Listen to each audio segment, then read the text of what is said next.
evening, everybody, and welcome to the October 5th, 2017 Board of Selectmen meeting. Tonight we are missing one of our members, Mr. Lombard, who had a previous engagement, so it's just me and T. Let's all please stand for the Pledge of Allegiance. I pledge allegiance to the flag of the United States of America and to the republic for which it stands, one nation, under God, indivisible, with liberty and justice for all.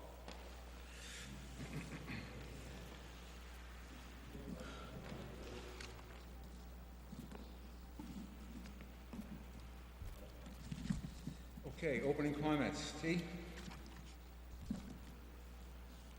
Just happened to be perusing a house for sale in Lynn, and at the bottom, actually my wife was, and she said, where do you hear this?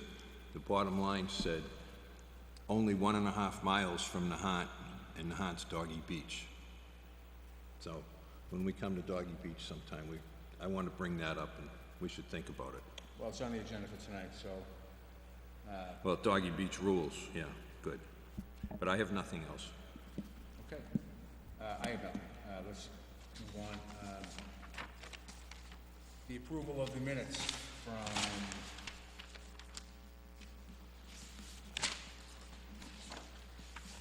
Okay. I'll entertain a motion that we approve the minutes of 9/21/17. So moved. Second? I'll second it. For discussion? Okay. Hearing none, all those in favor? Aye. Aye.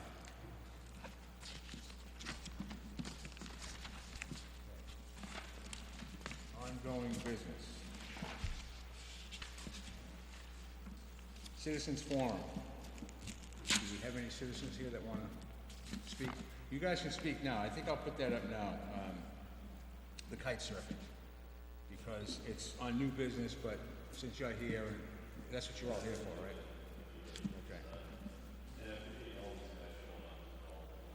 Okay.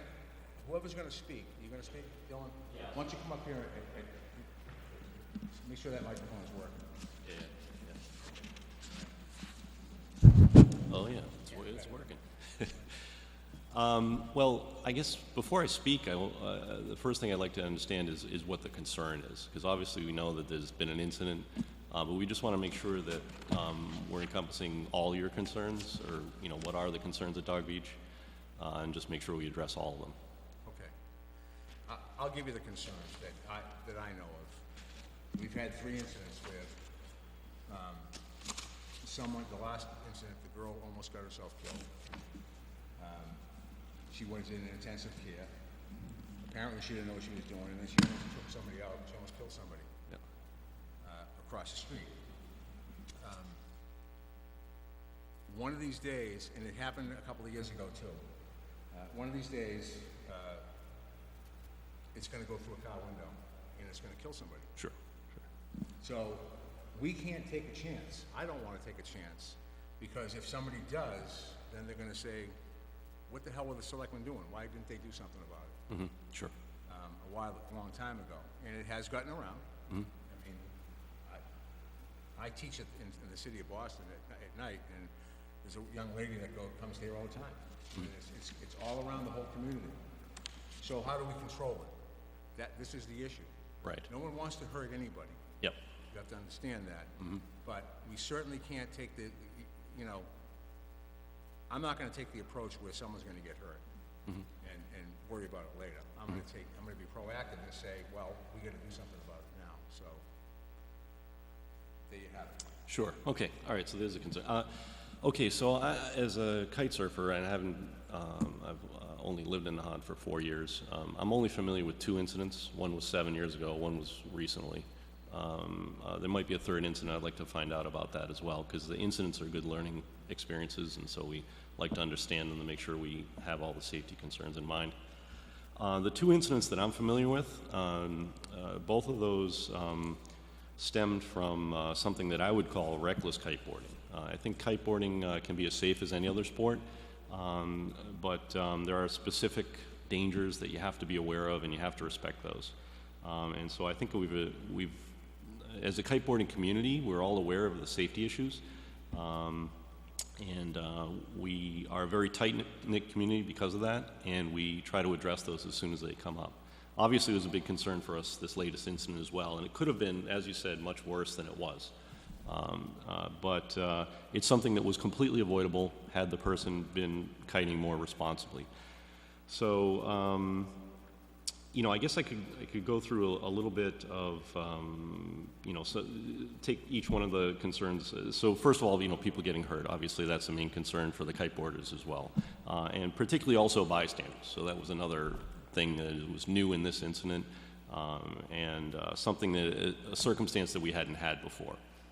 And again, I think that stems a lot from the circumstance, in that they were, you know, too close to the roadway, too close to the rocks, and that's something that obviously is a concern there.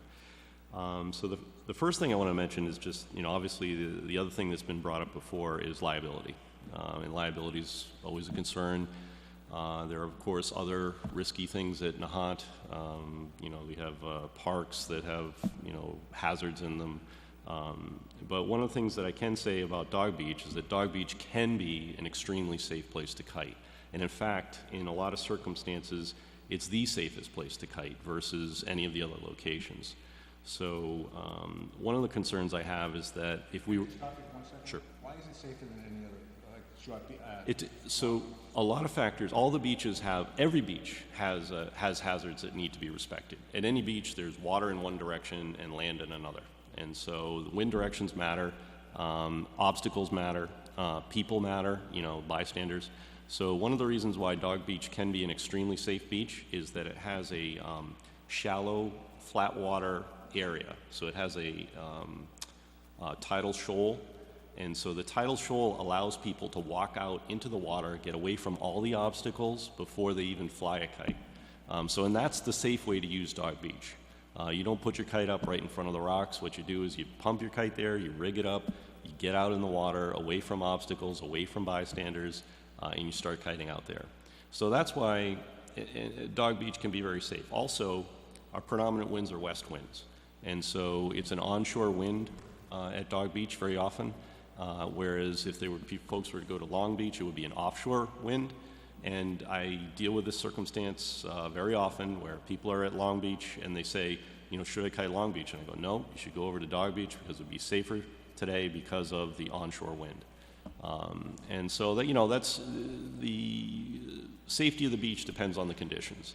Now, of course, Dog Beach has two specific hazards. It has one, which is a rock wall and nearby obstacles such as the road and power lines. And then it also has, because the wind's coming off the land, it has gusty winds. So those are two very important safety hazards that need to be taken into account when you kiteboard there. Kiteboarders take lessons, they learn about all these hazards, they're aware of the hazards. What happens is people start taking shortcuts, and when they take shortcuts, they put themselves and other people in danger. So what we've done to address this so far, because obviously we've got a concern about it as well, is we've published a couple of new rules, you know, amongst us, and we extend those rules out to anyone else that tries to kite at Dog Beach, to basically prevent those kind of things from happening. Specific rules for that site to address the proximity of the roadway as well as the gusty winds. In some cases, people are, you know, used to saying getting near obstacles because they have very, very steady winds, and so they don't see it as a safety concern. But at Dog Beach, you know, sometimes a 40-mile-an-hour gust will come through, and it can loft somebody. So in that case, if you have appropriate safety, like you say at Dog Beach, you can get hundreds of yards away from the beach before even launching a kite. You can be perfectly safe out there because you've got plenty of time to eject. Now notice also the incidents when they happened. The person was able to eject and get themselves under control within 100 feet. They didn't go across the road and then keep going. So the situation ended quickly. So if they were just, you know, 100 yards out further, it wouldn't have been an issue, right? So, and, you know, like I said, 7 years, 2 incidents that I know of. You know, thousands of kiteboarding experiences there every year, I'm sure. And so, yeah, we've had an accident rate. It's not great, but it's avoidable. And I think by just being more careful with our rules, we can avoid those in the future. Now, my suggestion is to allow the community to police itself in that way. I don't think you guys want to get involved in the specific rules, and the specific rules may end up changing based on, you know, whatever we see as safety concerns. I don't believe, at least from our previous discussions, that the town wants to get involved in that. If you do, then we of course could do that. We could, you know, I could write up a detailed list of rules and safety rules and guidelines and stuff that I think anyone that kited Dog Beach would be happy to comply with. Anyway, so those are my comments. Any questions on that? T? No, that's good. So, again, if we don't get involved, Yep. who's going to take responsibility if somebody gets hurt, if somebody gets killed? You? You guys? Well, ideally, You know the it's gonna person. lay on the Board of Selectmen. That's the way it's on the town. It's always on the town. So we do have to do that. Sure. We have to have something to do with it, and we have to make a ruling on it. Whether it's, I don't know if we can restrict it to Nahant people.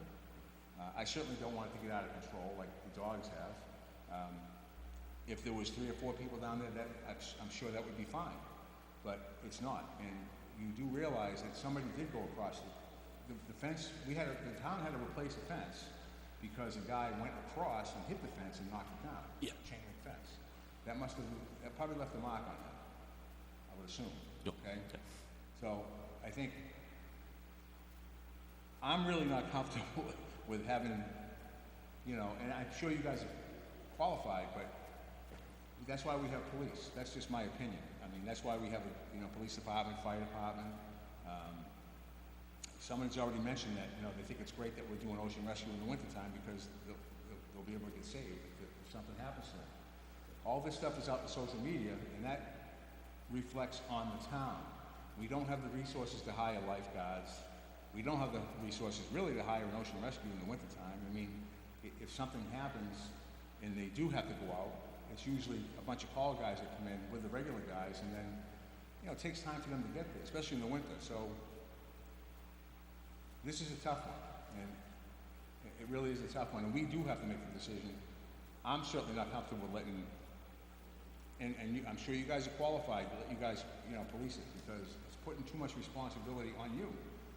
I mean, you guys are signing, you're signing something by saying that you're gonna police it.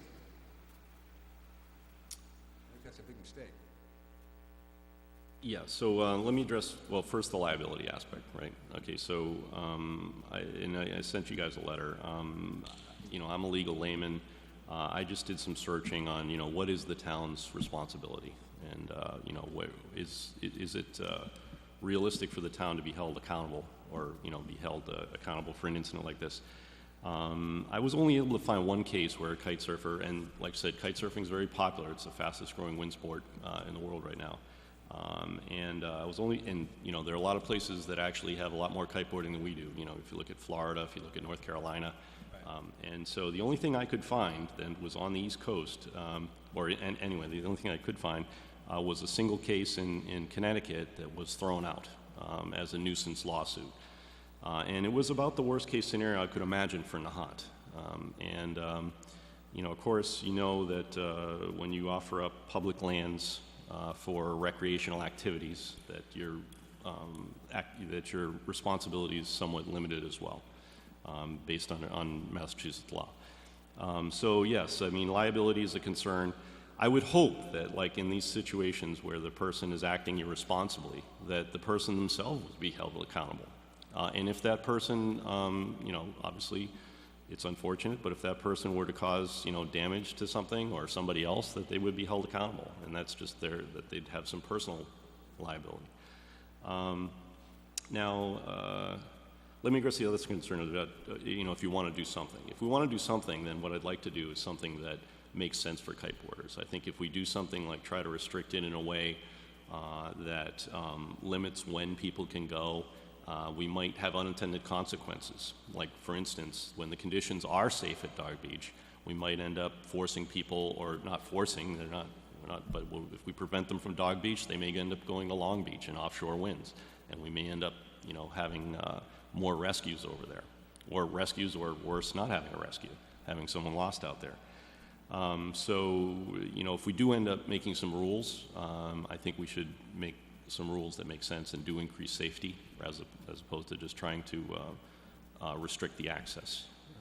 In some of those safety rules, the ones that we've already started to police within our community do restrict the access. I mean, what we basically say is that you are, not allowed to land and launch a kite within 2 hours of high tide at Dog Beach. And that's because the safe area, your buffer zone, as I mentioned, is limited near high tide. So we do support that kind of restriction. Okay. I want to get the perspective from the fire chief and the police chief on this. I want to hear what they have to say, because they're ultimately going to be the ones that have to do the rescues. And I'd be curious to see these reports, this lawsuit, this nonsense lawsuit that happened. Was it a kiteboarder that got hurt? Yeah, there was a kiteboarder who drowned. Okay. And it's a kiteboarder that drowned. Yeah, but the circumstance... he or she is dead. Right, but we're talking about the person that, you see... Oh, I see, yes. Twice in the past, kiteboards have gone across Nahant Road into that fence, and the last time, a guy that was just riding his bike, could have been a little baby in the back, in a little baby car seat or something, or, baby seat, and it could have taken... That kite could have went across and done some damage. So the liability lies, in my opinion, with a pedestrian.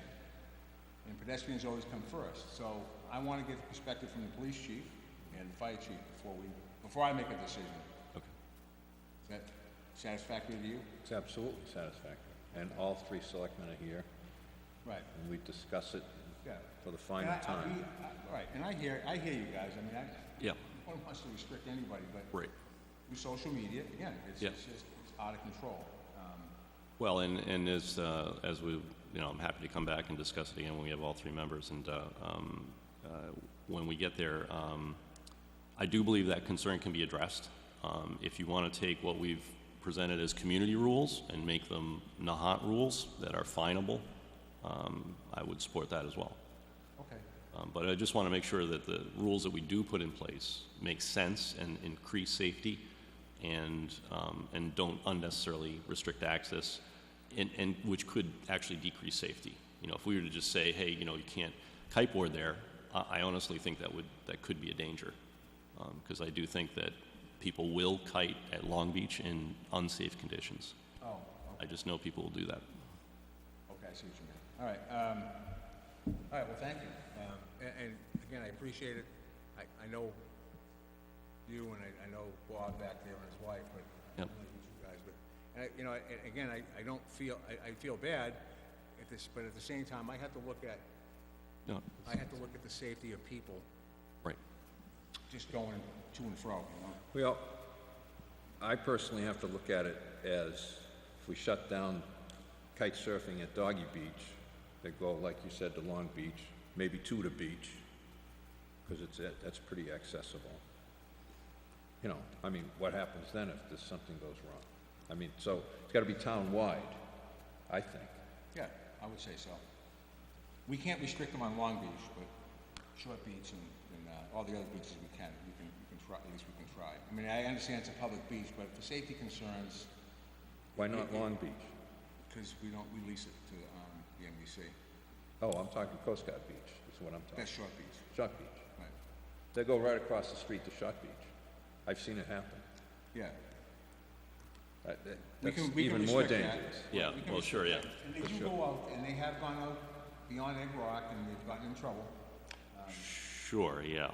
And I know that they have, and so it's an issue. So we want to get some input from the fire chief and the police chief, because Like I said, for kiteboarding, I mean, we support safety. We support safety regulations. Oh, I'm We're just sure you trying to do. keep access open and we keep safety. So, I mean, if you guys, if we want to come up with a couple of common sense, you know, restrictions and rules, I'm all for it.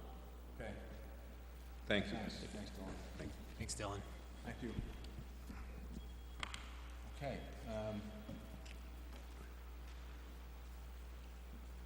So we're gonna table it till the next meeting, and maybe we can get a report from Chief Dwyer and Chief Feinberg. Okay, the next item on the agenda is quarterly billings. Taxes, water, and sewer, and trash. Thanks. Thanks, guys.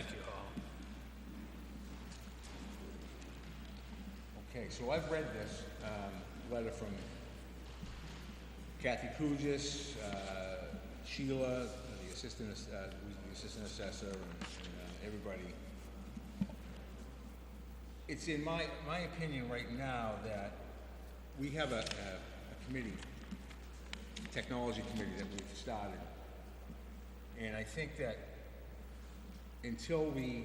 my opinion is until we get that up and rolling, and I want to get the person from Zovio in, the person that actually supports that system that we have, before we can do that, so that they're comfortable with it, Debbie and Kathy and Sheila, so that it's just pretty much an automated system, you know, and everything comes out.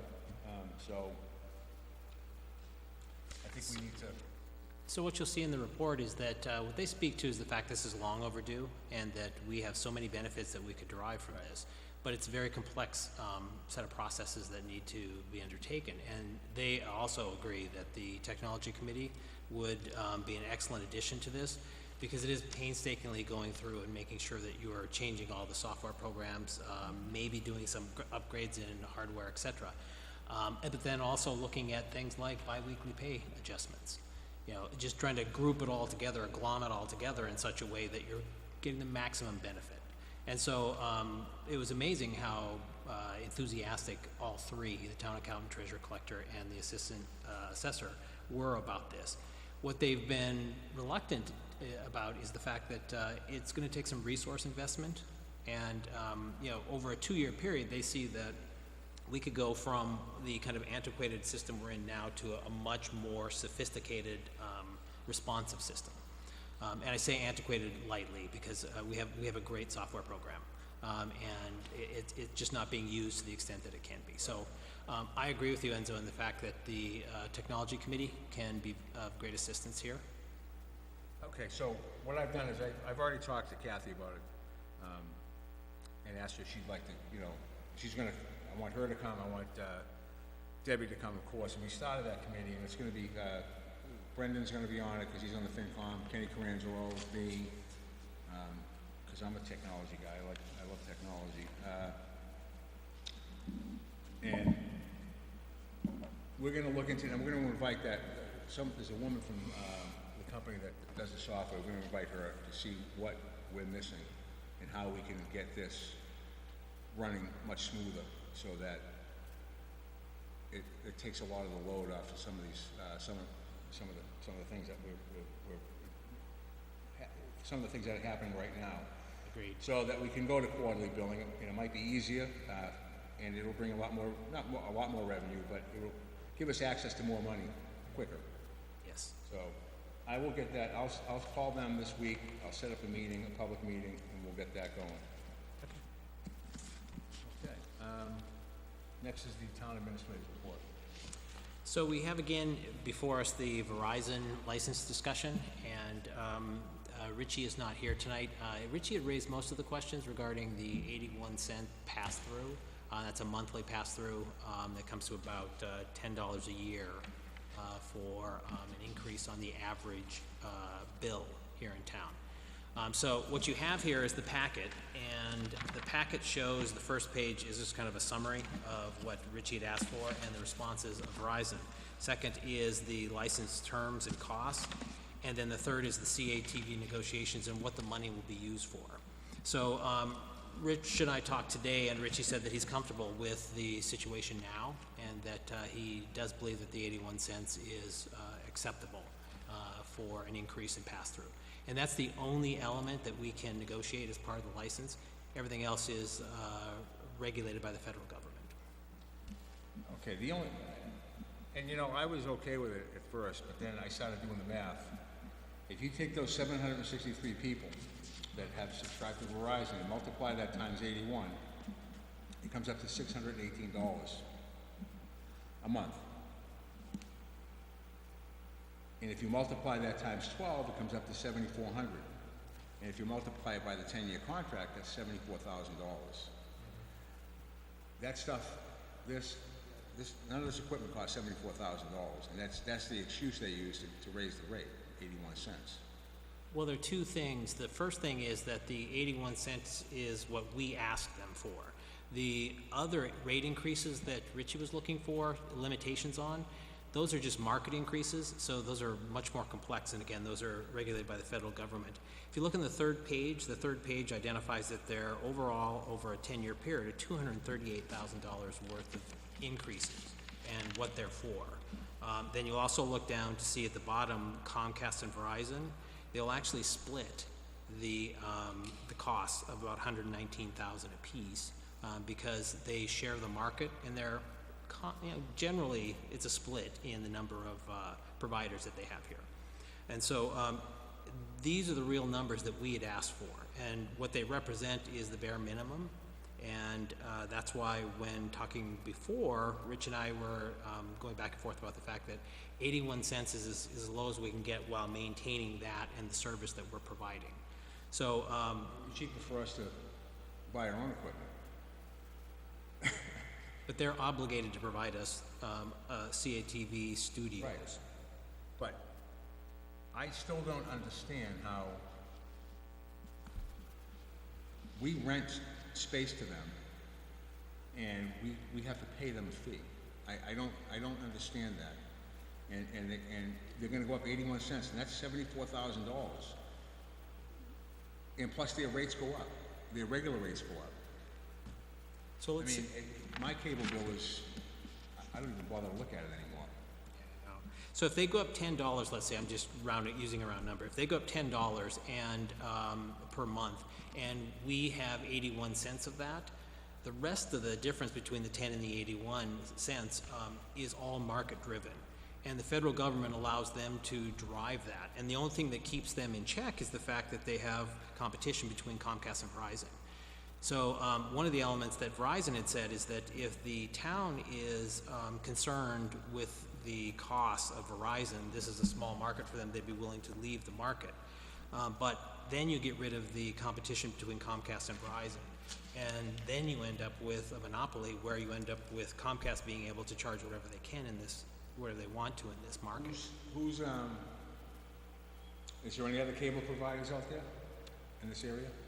These are the two major. I'm not sure what lesser companies there are out there, but I'm sure there are others. But this is all a federally regulated process where we get the local license, but then there's a federal license. And so they have come into the market, and it's not an easy thing to do to come into the market because, again, it's so heavily restricted. So the numbers are all there. They're what we're asking for, and we try to keep them at the bare minimum. And so what you have here is basically that, and... Who asked for this, you? Yes. You asked for the 81 cents? Yep. And it's represented here by taking what we have and then perpetuating it over 10 years. So when you amortize the equipment and then you pay for the staff that's needed, you end up, and any legal costs, you end up with the $238.04 over the 10-year period. So in 10 years, it'll pay for, the $74,000 pay for paid row and the equipment? Yeah, and as the equipment needs to be replaced, we'll have the money in the account to do so. And they'll also pay for some of the legal costs that we incur in going through this license process. And that's how he gets paid? Correct. There's a separate account for that. And so about, I'd say, 15, 16 years ago, Comcast and Verizon came out of the business of providing studios, and they're required by the federal government to provide each community a studio. And so what they were doing is they were actually providing a studio that they manned, they paid for. they said they want to get out of the business, so they started giving these funds to each community to do your own, if you will. And so each community is setting up systems like that, and if you go from community to community, they all have something like this, and that's what's negotiated as part of this. Some communities have a more elaborate and robust CATV program. They do videos throughout town. They have people who video parades and everything else. So in those situations, their monies are much higher than this. We're at the extreme low end of the spectrum when it comes to cost increases or pass-throughs. Okay. And this has been in discussion for almost 3 months now. Right. And I hate to have Verizon sit out there and, feel kind of unwanted. I don't think they would feel unwanted. They charge plenty of money. They're collecting plenty of money from us. Are you happy with it? I'd like to put this to bed at the next meeting. I want to hear why Richie is now okay with it, Okay, his concerns. okay. All right, I'm okay with it, because as long as it's paying for that, and I understand that it's paying for Pedro and for the equipment, I would like to see the school get some equipment out of it, if they're willing to do something, both Comcast and Verizon, if they're willing to kick in some money for them. But Yep. other than that, I guess, We have in here some minor costs for a broadcast playback studio, and that was being discussed with the school as something as their curriculum comes around, to actually have in the library area, kind of a small little studio with portable equipment that the kids could use to do little programming. and they'll fund it? And it's funded in here. Okay. Yep.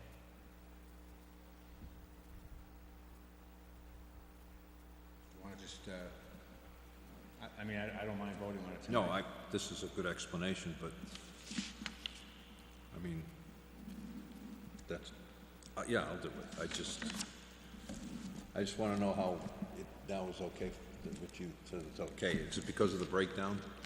Yeah, and also, he had asked for some considerations of Verizon, and Verizon had talked to me. I sent him the information, and unfortunately, they're regulated in such a way that they can't offer what he's requesting. Because this is a good breakdown. Yeah, Right, it's a good breakdown. It's, and I'm happy with the fact that there's something in there for the school, and, it takes care of Pedro and some of the equipment, and, Yep.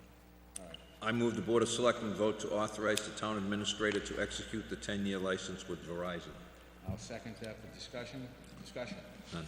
Hearing none, all those in favor? Aye. Aye. Motion carries. Great. You also have an appointment of Daniel Sullivan as a call firefighter. The fire chief and the fire department recently went through a review of 7 candidates, and Dan Sullivan was the one who came out as the only viable candidate that was willing to take the position as on the terms that were offered. So we now bring him forward as a candidate for appointment. I move the Board of Selectmen vote to approve the town administrator's appointment of Daniel Sullivan as call firefighter upon the recommendation of Chief Feinberg. I'll second it for discussion. Discussion? Hearing none, all those in favor? Aye. Aye. Motion carries. Congratulations, Dan. Then we have 3 kind of rapid use request forms, and you have votes on those. The first is the Christmas tree sales from 11/25 to 12/17, and that's at the Lowlands. I move the Board of Selectmen vote to approve the event request for PTO Christmas tree sales 11/25/17 to 12/17/17 at Lowlands. I'll second that for discussion. It's a great job. They do a great job. Yeah, Really do. I encourage everybody to buy a tree. They get on there and they work hard. And it's actually a great thing. It raises a lot of money for them. So, all those in favor? Aye. Aye. Motion carries. Next item, we have the Pto Halloween Bash. This is a annual event. It's in the soccer fields. I move the Board of Selectmen vote to approve the event request from PTO for Halloween Bash at Flash Road Soccer Fields, 10/21/17 from 3 p.m. to 8 p.m.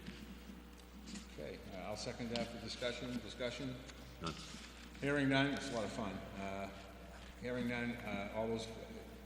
signify by saying aye. Aye. Aye, motion carries. Last item is a soccer clinic, and that's also at the Flash Road facility.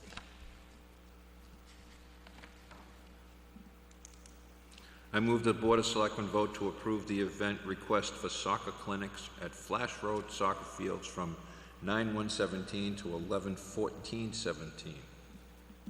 Okay, I'll second that for discussion. All those in favor? Aye. Aye. That's all I have for you for the town administrator report. Old business, any old business? Okay, No. new business. Okay, we received a petition to reduce the speed limit on Castle Road. My concern is that, I gotta find it here amongst everything I have. It should be the first item on 5. No, I know, I have the petition here, though. Right here. Okay, but it's stamped, okay, get a better stamp there, September 14th. It's almost been a month, and I can understand their frustration. I don't understand why we're just seeing this now. When these people wrote this petition in August. The police department has been working with the neighborhood to implement kind of a sweep, if you will, through the area. So you've seen the reader boards, you've seen the presence of the cops increased. They've written significant tickets in the area. So a lot of it was to test the report that Bob Dwyer has provided us. And he makes recommendations in there, but in the first part of the report, he identifies what they've been doing over this period of time. And he's been speaking with the neighborhood, and they're very pleased with the effects of their recommendations. And this is Chief Dwyer's approach. He's a very much hands-on person, and he likes to work directly with the neighborhood, and it's yielded a great product here. Again, this is September 28th. And this is the first I've heard of it. The first I've heard of, you know, a petition or, and every single person on Castle Road signed it. I mean, I'm looking at it, and it started in August. Not one of them came to me, I can tell you that. Christian Howard did. Christian Howard had mentioned something to me about how he almost got hit. And it tore his shirt or something. Somebody went by so fast. It's a concern. What concerns me the most is the fact that there was a complaint, and it went to that office, our office, and we never saw it. So we need to tighten up on that. We need to see this stuff right away. Board of Selectmen needs to see it. Certainly, And certainly. in his letter, he says that it doesn't need to be discussed at a selectmen's meeting.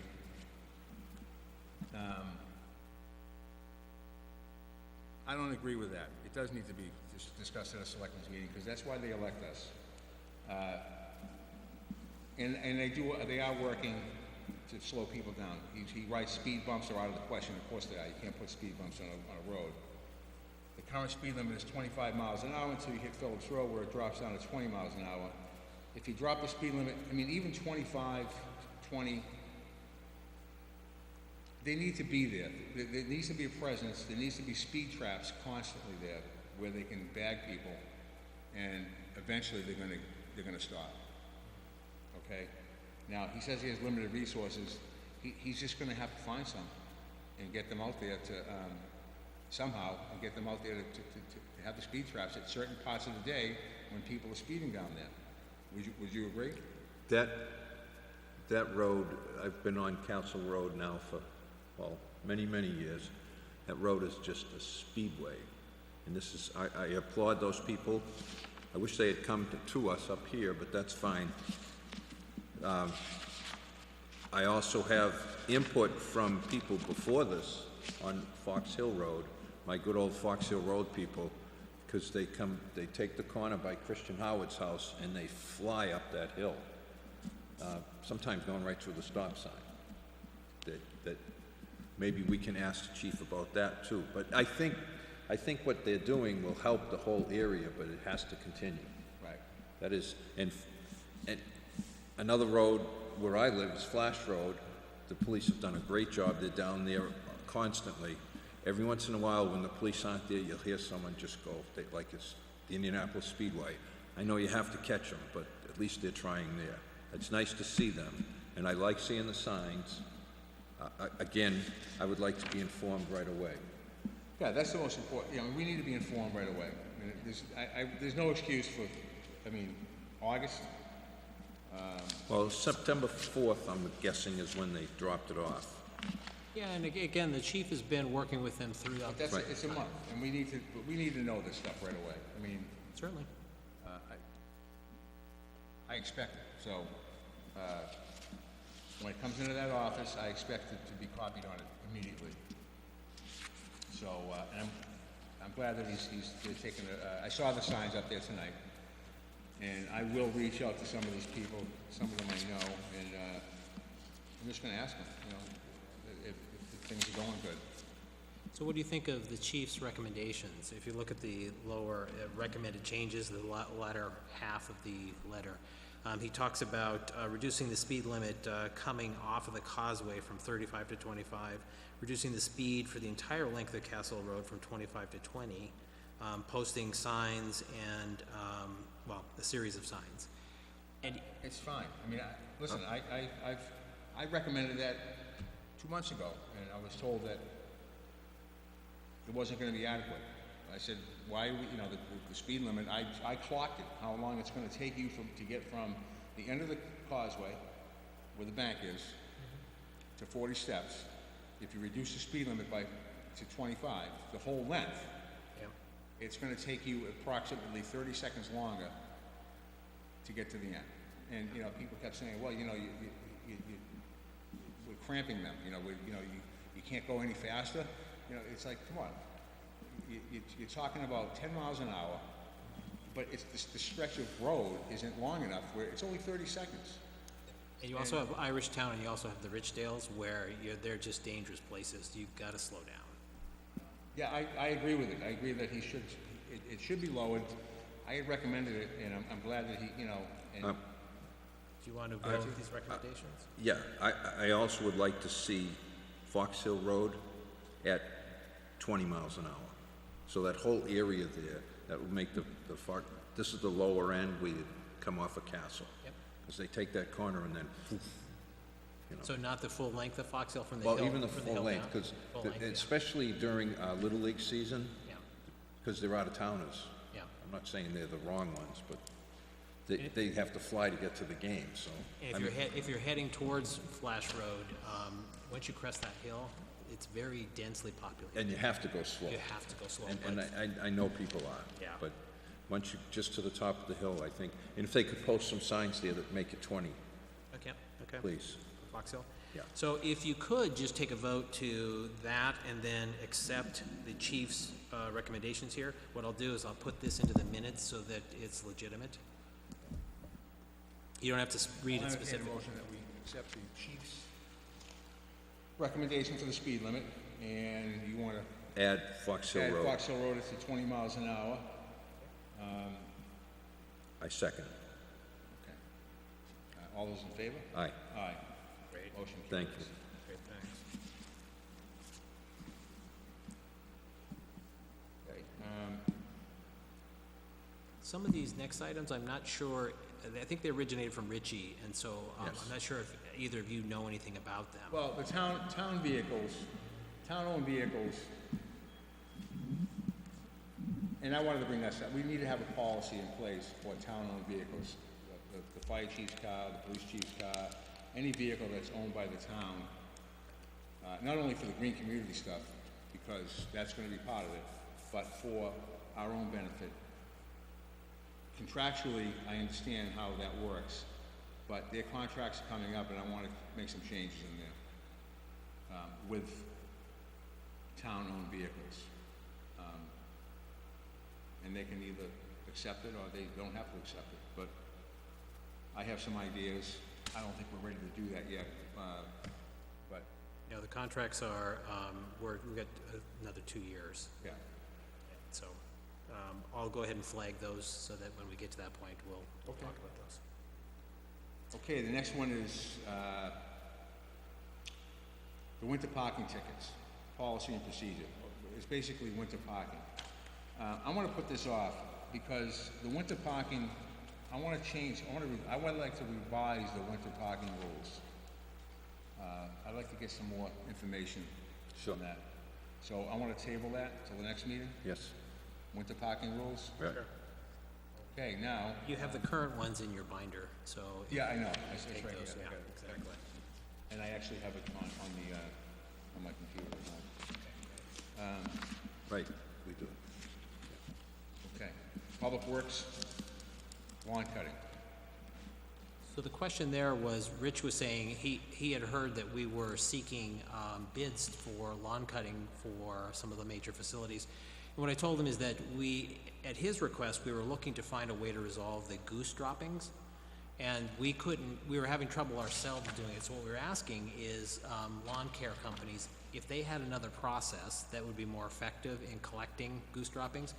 But to Dennis's benefit, or credit, what he did is he modified the approach using our equipment, and we're at about 90% capture of getting the goose droppings up. And so what Dennis and I have agreed to is that we're gonna be more conscientious about the conditions in which we collect the goose droppings and how frequently we do it. And it's made a remarkable difference. Okay. I mean, the geese are the geese, and I don't know if we're ever gonna have a world without geese. Yeah. Over here, I mean, And, Okay. and quite frankly, the geese are part of the golf course. When you're golfing, I understand where Richie and the golfers are coming from, because I did it for years down there. But, I mean, they go over my house every night. yeah, and they come, they do the baseball fields, and then I go down there with my dog and we chase them around, and then they take off and come back someplace else, so. Okay. Next on the agenda is dog beach rules. Well, actually, we're gonna go to the open position for the Public Works next, because Dennis is here. So Dennis is I'd like here, to get Dennis going. If you, come on up.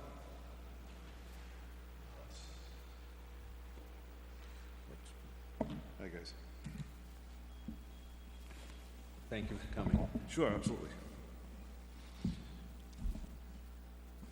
So, Well, There's an open position at the Public Works. yes, there was an open position. Last year, we had an employee leave the department back in June of 16. Due to budget constraints last year, because budget was extremely stressed, we didn't fill the position, to our detriment. What ended up happening at that point was that open position became non-open because it was not funded at last town meeting. So I'm sitting here in need of some help on various fronts, and I don't have the funds to fill that spot. Okay.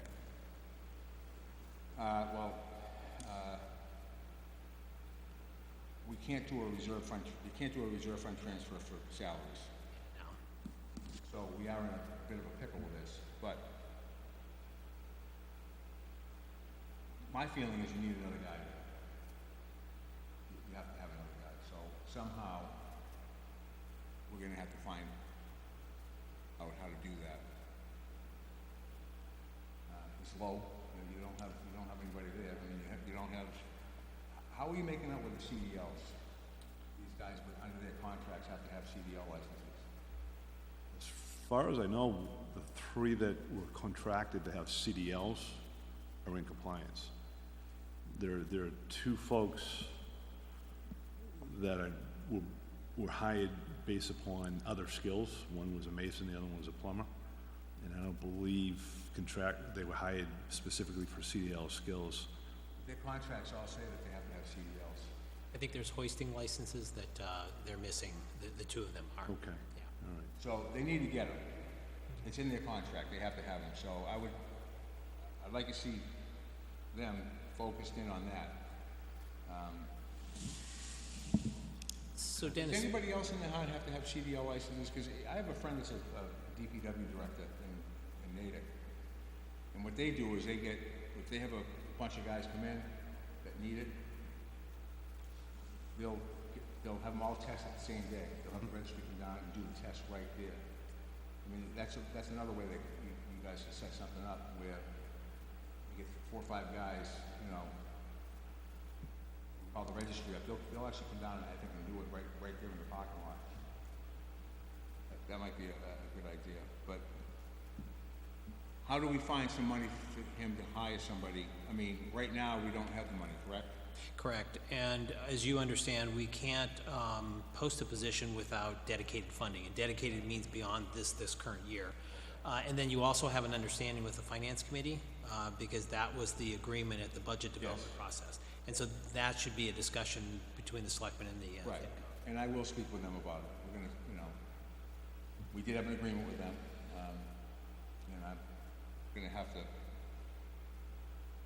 know, I'm a man of my word, so I'll talk to them first and see how we can fund it. And Dennis, maybe you can speak to your need.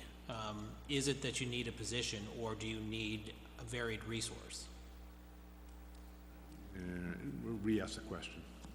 I'm getting an echo, Jeff.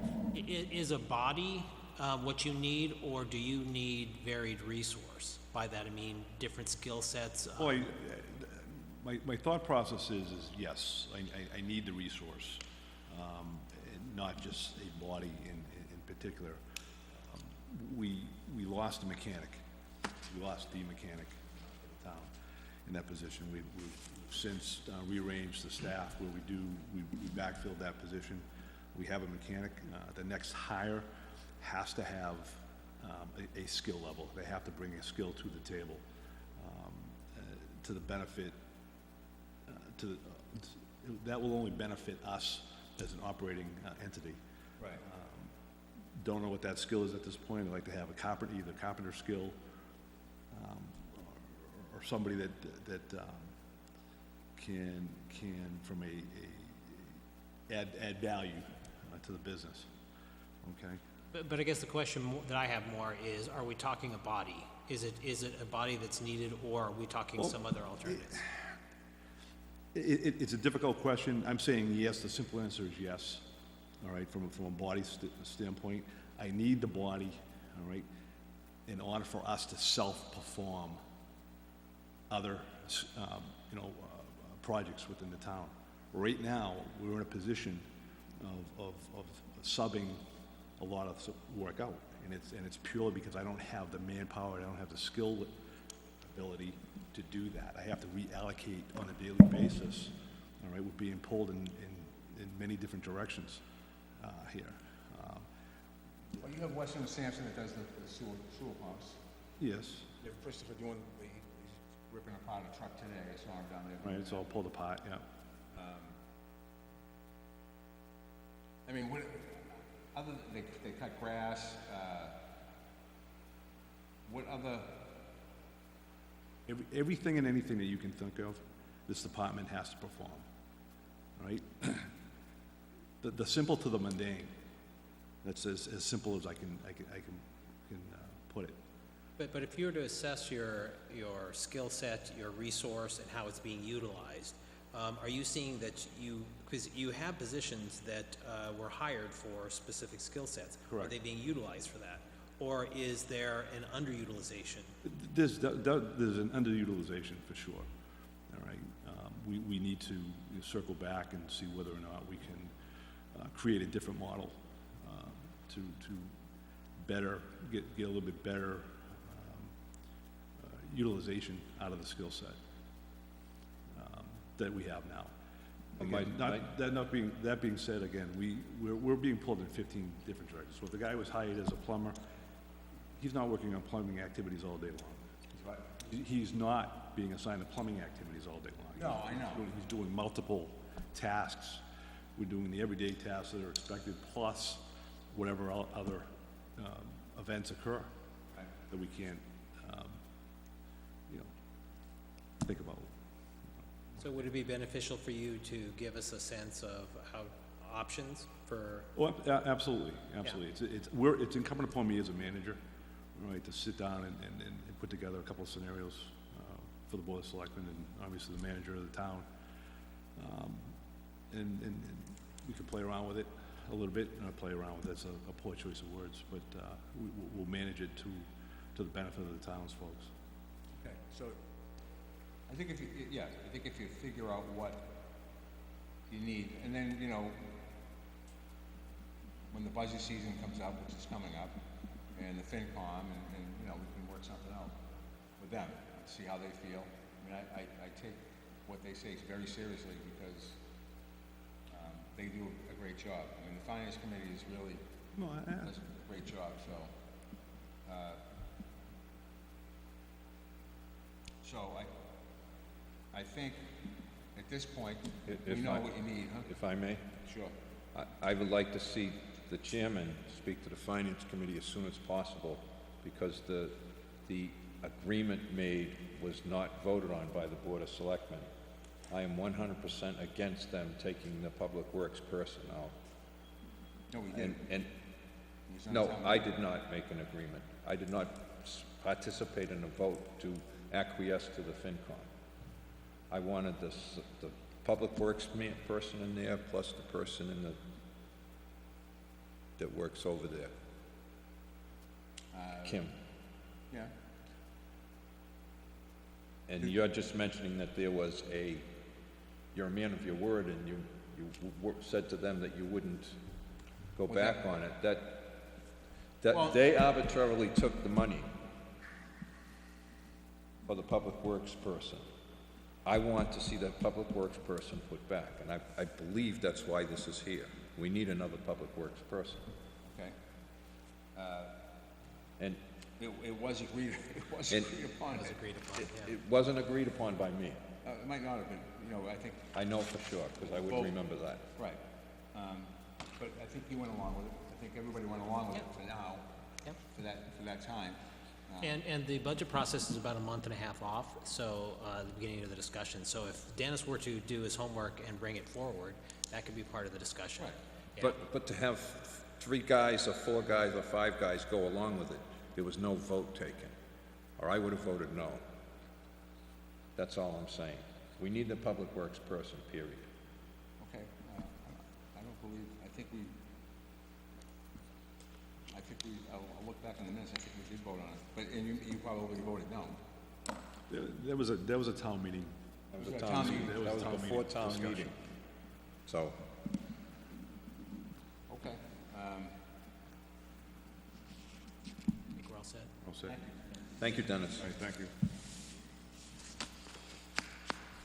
Okay, couple of other things I want to talk about.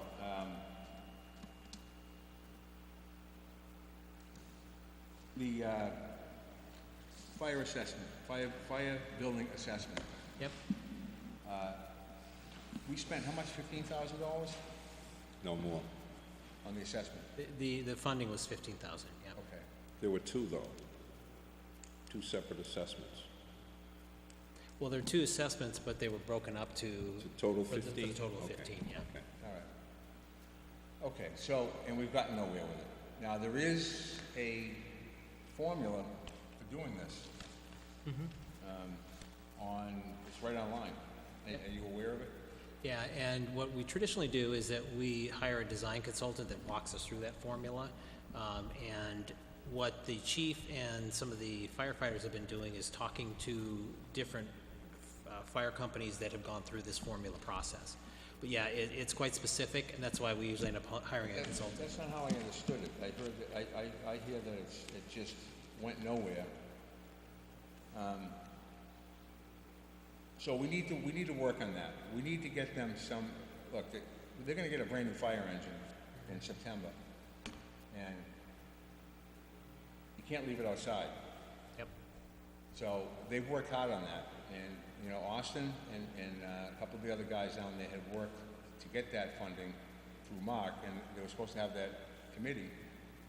And I went to a couple of the meetings, and they were ridiculous because they went nowhere. And to me, it was just a waste of money.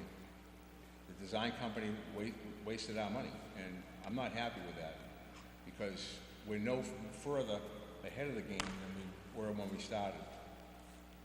So we need to sit down with them, the firemen, and figure out how we're gonna do this, and how we're gonna fund it.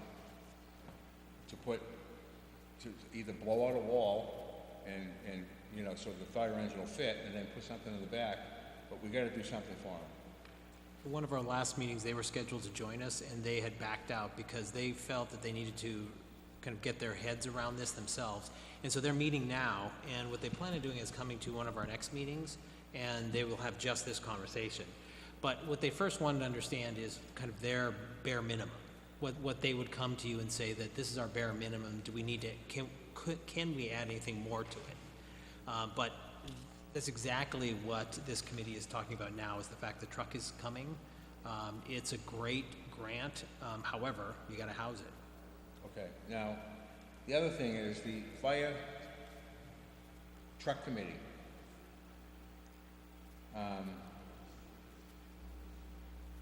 I'm reading it right here. Purchase to be made through, and this is the background, purchase to be made through a group purchasing plan.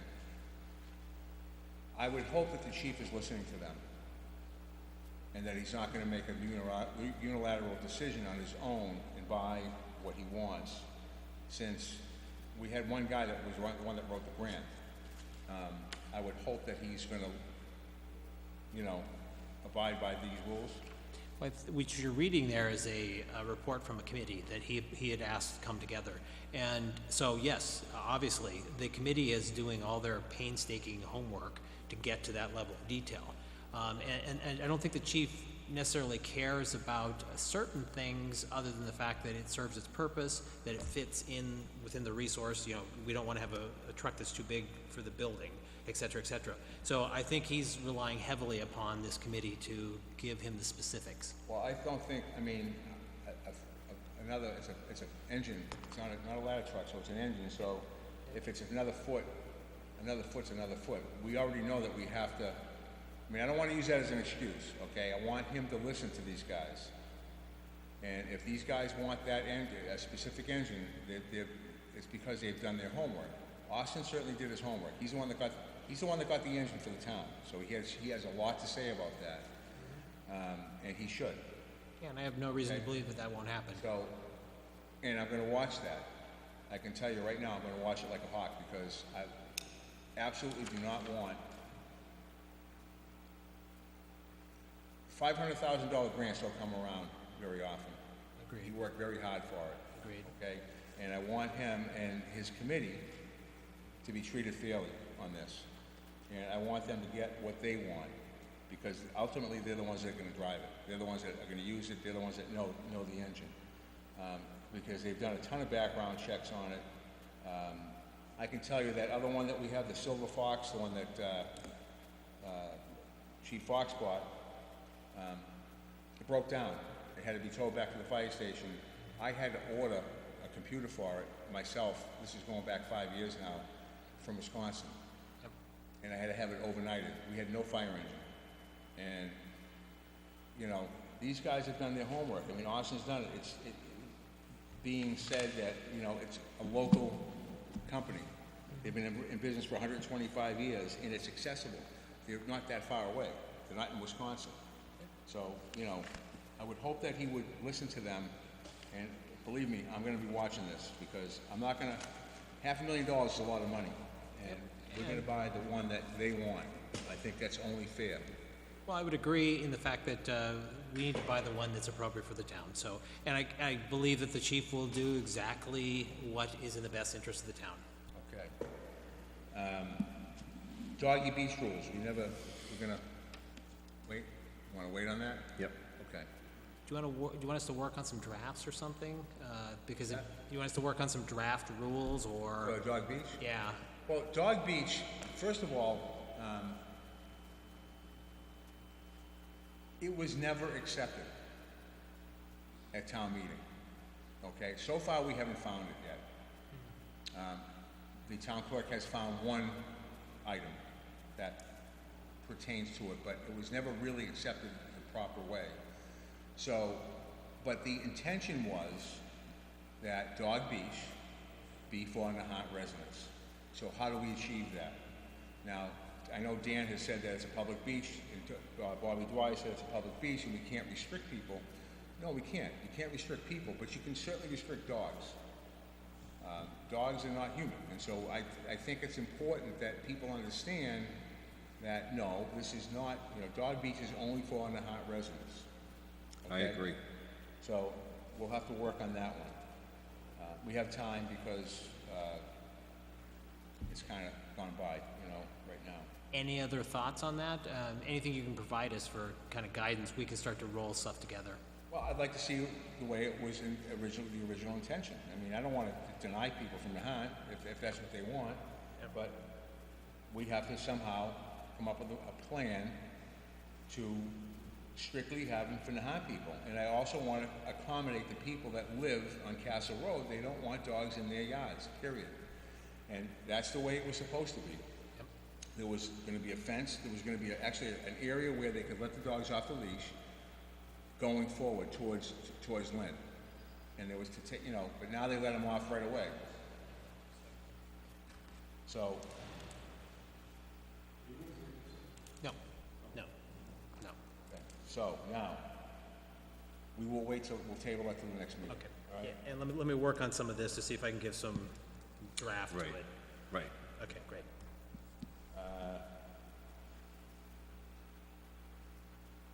The wharf. I want to talk about the wharf a little bit. I want a detailed timeline on that. Yep. I want to know when they're coming, the day they're coming, because I sent out emails to you back last year, and I was promised that was going to get done. I was weekly saying, when are they going to finish? When are they going to finish? And I was promised it was going to be done. And now we are at where we're at, and it's not done. Secondly, I'll say this again, the Lieutenant Governor, great Lieutenant Governor, decided to do a photo op here, Yep. okay? And for what reason, I don't know, because she had nothing to do with the wharf grant, okay? It was Tommy McGee and Richie and Mark, and it was a long time ago they got that grant. So, that's fine. I want you to reach out to her and ask her to get that straightened out at 40 steps. I want 40 steps straightened out because, number one, we're not doing anything illegal. Number two, it's because somebody in DEP just is hell-bent on giving us a hard time over it, okay? They can document it as beach nourishment, whatever they want, but you know something? CZM, Coastal Zone Management, recommended that they do the project at Northeastern the way they did it. And what we wound up was with egg rock nourishment, because it was gone within 40 seconds. All right, they don't know what they're talking about. They don't know the area. That's why we have Dan Coughlin, who knows the area. That's why we put the Jersey barriers here. They've held up for this many years. I think they were put in there in '78. We can't find the documentation, but I can tell you right now, if we don't prevent that, and if we don't shore that whole area up, you're gonna have real beach nourishment. You're gonna have the whole road on 40 Steps Beach at some point. Agreed. So, and I don't care what this person at DEP says, they're dead wrong, okay? And it's gonna cost the town too much money, we'll lose the grant, and I expect the Lieutenant Governor, I want an answer from her. Otherwise, I'm gonna call her myself. So we have hired an environmental attorney to help navigate us through know this. that. And so what he's recommending is that we go for a variance. And that the variance is an easier political maneuver, because once you get into the variance world, all it takes the politics to kind of grease the tracks, and you go through it. So what he's trying to do is position this in such a way that it's easier for the politicians to help us. In the position it's in now, it's very, very difficult because you're talking a kind of a technical war, a war of regulations. And, DEP and FEMA kind of have regulations on their side. But in a variance, it's much easier. So Richard Nyland, who is the guy that we're working with, he is, again, positioning it for the variance and working with Dan Coughlin and myself and Dennis. And we think that's probably going to be the best and easiest alternative. The issue we're looking at now is making sure that FEMA is comfortable with the timeline so that we don't end up outside the grant and lose the grant, and that's where the lieutenant governor really may be able to. All right, well, this is DEP's issue, okay? And Yep. DEP, I can tell you right now, they're not, you know, again, they're not always right, okay? I've seen them wrong in several instances, and as far as the coastal zone management, they have an advisory board, and that's all they are. They have no real power. This woman, I talked to the woman that's in charge of this case, and I don't know why she's doing it, but you know something, she's doing it. And if anybody's out there, I urge you to write them a letter. Call them up, because, again, it's a simple project where we're gonna just put a revetment up. And there's ways that we can nourish the beach for them. We can show them in different ways that we can pump sand down there when they want. But you know something? There's no sand there to begin with. There's nothing there. It's all rocks. So I don't know where they're coming from, so whatever. But you know something? I expect her to do something. She can take a photo up here. I want her to do something for us now. So one of these next meetings, I'll have a discussion kind of loaded up with Dan Coughlin about the variance concept, and then how that will allow the politicians to step in and help us. So if, we don't want to do is just say help, and then have them out there bumping around, because they want to be as efficient and as effective as Right, possible. this is what we want to do, this is where we Exactly. need to So help. this piece, this piece, this piece. Yeah, exactly. So I'll load that for a conversation Sounds at one of good. the next meetings. Okay. Thank you. Do we want to do the executive session this round, or you had mentioned something about doing it the Well, next contract, what the union? union contracts? Well, Let's we do don't have that Richard next here. session. We'll do it the next session. Yeah, with all three of us here. Thanks, Dennis. Thank you. Thanks, Dennis. Closing announcements, okay, Monday, Town Hall will be closed, October 9th, it's Columbus Day. Hazardous Waste Collection Day is Saturday, October 21st, at the Lynn DPW at 8 a.m. to 12 p.m. Coffee with a Cop is October 7th at 9 a.m. to 11 a.m. at Dunkin' Donuts. So if you want to get out and have coffee with a police officer, by all means, go ahead and do it. I think I might. It's Officer Manley, so, Oh, okay, apologize for that. He'll be All right, fine, and swim, Short Beach Cleanup, Saturday, October 14th, from 10 a.m. to 2 p.m. I got an email from Vi Paddock on this. I think it's a great idea because it's new. She's adding this now because there is again, you know, the ocean's relentless. It'll spit all kinds of stuff up, that, you know, television sets and shoes and plastic and all kinds of stuff. And she's being very proactive by having people come down and clean it up, and I will be there. I hope everybody else comes down. It's actually a pretty good day.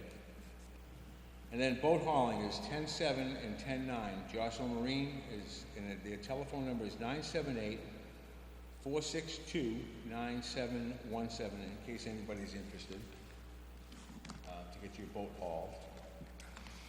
And I think that's it. yeah, and all this information can be found on the town webpage, so if you go into just the heading up front, it has all these listed, so any of the information good. that you may have missed, you can find there. Okay, now, Thank you. one other bit of information. There's been some questions about the Fema Maps. And I know that nobody's listening because the Patriots are on, but for you people that are, I am gonna have Robert, our IT guy, load onto our website how to find your firm, which is your map, basically, where your house is, okay? And how to make a firmette.